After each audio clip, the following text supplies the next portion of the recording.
आठौं बुटोल खुल्ला राष्ट्रिय तथा चौथो मेयर कप लं टेनिस प्रतियोगिता 2082 को तयारी पूरा भएको छ।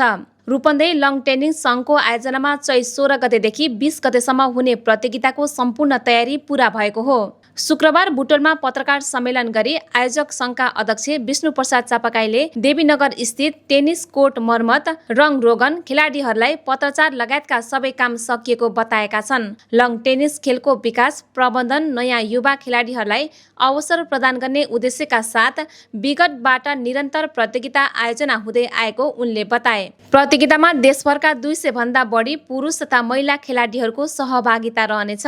प्रतियोगितामा पुरुष तथा महिला एकल र डबल तर्फ कुल 11 विधामा प्रतिस्पर्धा हुने संघका सचिव मनोज नेपालले बताए। प्रतियोगिता सम्पन्न गर्नका लागि कुल 26,67,500 रुपियाँ खर्च लाग्ने अनुमान गरिएको छ। 11 विधामा तपाईको महिला पुरुष गरेर 11 विधा रहनेछ र यसको अनुमानित बजेट चाहिँ हामीले अब यसमा चाहिँ 26,67,500 अनुमानित बजेट छ।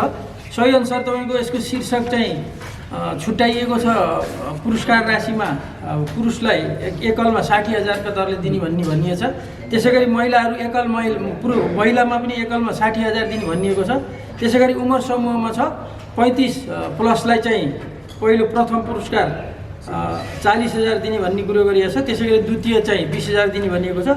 तृतीय चाहिँ यसपालि नराख्ने कि भन्ने पनि छ कुरा हैन, त्यही अनुसार जाने हो।